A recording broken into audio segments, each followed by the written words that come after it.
इतना बड़ा महाकुंभ है तो एक जगह आग लग गई, इससे हम व्यवस्था के करने वालों को भी चैलेंज नहीं कर सकते, उन्होंने व्यवस्था नहीं की। आपने सुना है ना, कभी कभी अभी सोशल मीडिया पे देखते हैं, घर में 4 मेहमान आ जाएं तो उथल पुथल मच जाता है, और जहां 40 करोड़ लोग आ रहे हैं। तो ये घटना से 2 चीज है, एक तो हमें वो ढूंढना चाहिए उस स्तर पर, जो उस कॉन्शियसनेस पे जो लोग हैं, चेतना के उस स्तर पर, ऊर्जा के उस स्तर पर हैं, वो संत महात्मा, वो उसको उस रूप से देखेंगे कि भाई ये कुछ संकेत देखो ऐसा चल रहा है। जी। हम जो प्रेजेंट में वहां लोग जो जी रहे हैं, हमको ये मिला कि भाई जाओ तो कम से कम देखो ये अगरबत्तियां, ये दीपक, ये सब फूस का जहां पर बना हुआ है, थोड़ा बी अवेयर, थोड़ा ध्यान से, सावधानी से, सजगता सिखा रही है। जी। ये अग्निकांड भी हमें सजगता सिखा रही है, प्रशासन के लिए भी और सिखा रही है कि अच्छा हम लोगों को अब ये भी करना पड़ेगा कि फूस का है, आप लोग देखिए व्यवस्था बनाइए, यहाँ पर अग्नि का ऐसा प्रयोग नहीं होना चाहिए। तो सबके लिए कुछ ना कुछ साइन है, सबके लिए कुछ ना कुछ दे रहे हैं, इसलिए उसको इनकार करने वाला आदमी तो अज्ञानी हो सकता है। अरे बेकार है, आग लग गई तो भविष्य का क्या है? नहीं नहीं नहीं नहीं, आप पूरे यूनिवर्स को तो नहीं जानते। बहुत सारी चीजें तो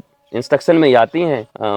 पक्षियों की भाषा भी हमारे ऋषि समझा करते थे, हमको तो अपने घर वालों की भाषा समझ में नहीं आ रही है, एक दूसरे देश की भाषा समझ में ठीक से नहीं आ रही बिना सीखे।